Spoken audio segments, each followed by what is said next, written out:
Hello, today is part 6 of my Godzilla-thon, Invasion of Astro Monster, and this is one of my least favorite films in the franchise. The human characters are I could care less for the most part. Nick Adams does a good job, and him and the other astronaut, those two have a great chemistry together, but they're not given enough to do anything with it. And it has like two-minute monster fights. Blink and you miss them.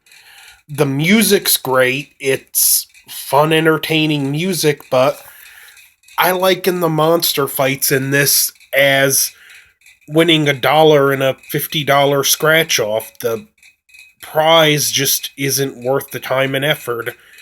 Don't get me wrong, if you like this movie, great. It's just not for me.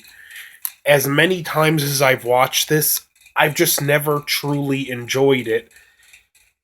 Rodan is reduced to more of a slapstick sidekick. It does have the infamous Godzilla dance scene, so I'll give that to it.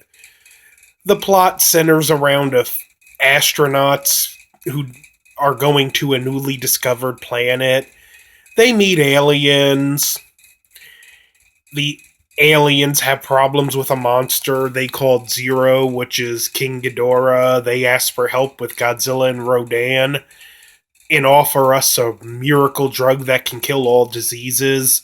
Our government agrees to help. They take the aliens to Planet X the monsters to Planet X and leave them there. In the aliens, the Exilians use Godzilla, Rodan, and King Ghidorah as weapons against us to enslave Earth. The one astronaut, his girlfriend's boyfriend, his sister's boyfriend, is an inventor, and he does not like this guy. He looks down on him, has no respect for him. Made this goofy invention he calls the Lady Guard alarm, which is a super loud siren.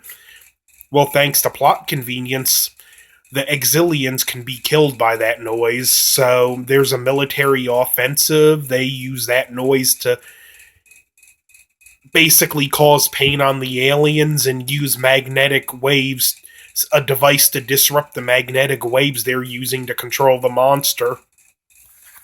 The monsters fall to the ground and have a seizure. Now, this offensive scene is my favorite part of the movie, other than when the monsters are just destroying the city, because the fights just really aren't good, in my opinion. Opinion being the key word. And Akira Ikafube's music really helps the military offensive. And like a lot of Rodan's offense in this is just hopping up and down like an idiot. And just when you think the fight's going somewhere and gonna start getting good, Rodan picks Godzilla up, they crash into King Ghidorah, fall off the mountain into the ocean, cause a tidal wave. King Ghidorah escapes into space. And again, I'm not really calling this a bad film.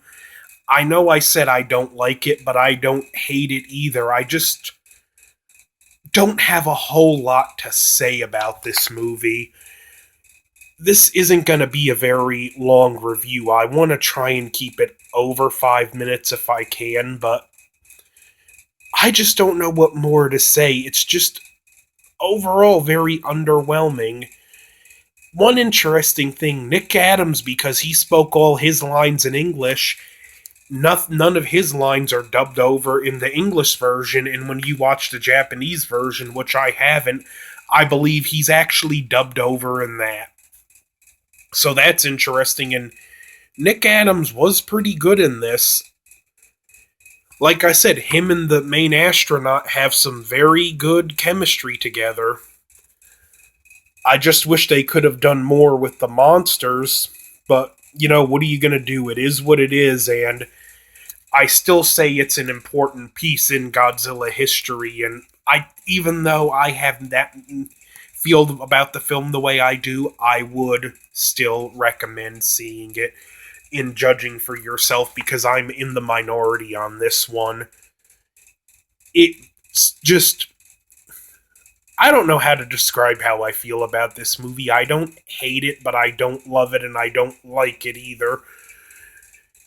But, it is what it is. Like I said, I don't have too much really bad to say about this film. So don't forget to like, comment, subscribe, dislike. Next is Godzilla vs. the Sea Monster. I'll see you then.